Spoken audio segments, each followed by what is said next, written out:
Hi guys, welcome to Geetha YouTube channel. ಇವತ್ತು ನಾನು chicken gravy ಮಾಡಿದ್ದೀನಿ. ತುಂಬ ಟೇಸ್ಟಿಯಾಗಿ ತುಂಬ ಚೆನ್ನಾಗಿ ಬಂದಿದೆ. ಈ ರೆಸಿಪಿನ ಯಾವ ರೀತಿ ಮಾಡೋದು ಅಂತ ನಿಮಗೆ ತೋರಿಸ್ತೀನಿ, ಬನ್ನಿ. ಇದು ಕಾಯಿ ಮತ್ತು ಪುಟಾಣಿ ಊರ್ಗಡ್ಲೆ ಹೇಳ್ತಾರಲ್ಲ ಅದು, ಮತ್ತು ಟೊಮೊಟೊ, ಈರುಳ್ಳಿ, ಹಸಿರು ಮೆಣಸಿಕಾಯಿ 3 ತೊಗೊಂಡಿದ್ದೀನಿ, ಲವಂಗ 4, ಚಕ್ಕೆ ಪೀಸು, ಮತ್ತು ಮೆಣಸು, ಮತ್ತು ಇದು ಕಸ್ತೂರಿ ಮೇಥಿ ತೊಗೊಂಡಿದ್ದೀನಿ ಸ್ವಲ್ಪ. ಅದನ್ನು ಫ್ರೈ ಮಾಡುವಾಗ ಹಾಕ್ಕೊತೀನಿ. ಈಗ ರುಬ್ಕೊಳ್ಳೋಣ ಬನ್ನಿ.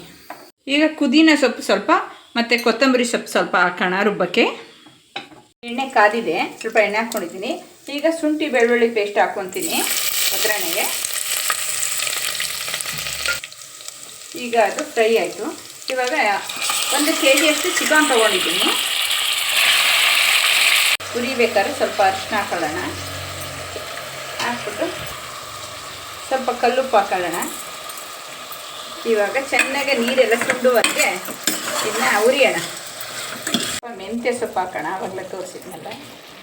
ಮೆಂತ್ಯ ಸೊಪ್ಪು ಹಾಕೋಣ, ಸಣ್ಣಗೆ ಕಟ್ ಮಾಡಿ ಇಟ್ಕೊಂಡಿದ್ದೆ.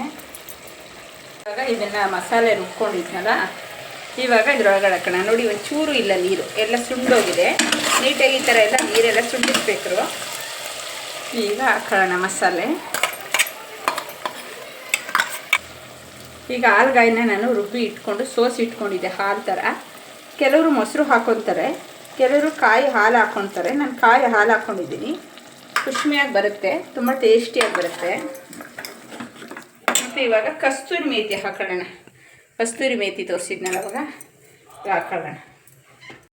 ಇವಾಗ 1 ಸ್ಪೂನದ ಮಟನ್ ಪೌಡ್ರ್ ಹಾಕೊಳ್ಳೋಣ. ಇವಾಗ ರೆಡಿಯಾಗಿದೆ ನೋಡಿ, ಬನ್ನಿ. ತುಂಬ ಎಷ್ಟು ಚೆನ್ನಾಗಿ ಕಾಣ್ತಿದೆ, ತುಂಬ ಟೇಸ್ಟಿಯಾಗೂ ಬಂದಿದೆ. ಮನೇಲಿ ನೀವು ಟ್ರೈ ಮಾಡಿ, ಶೇರ್ ಮಾಡಿ, ಕಮೆಂಟ್ ಮಾಡಿ, ಲೈಕ್ ಮಾಡಿ. Okay, thank you.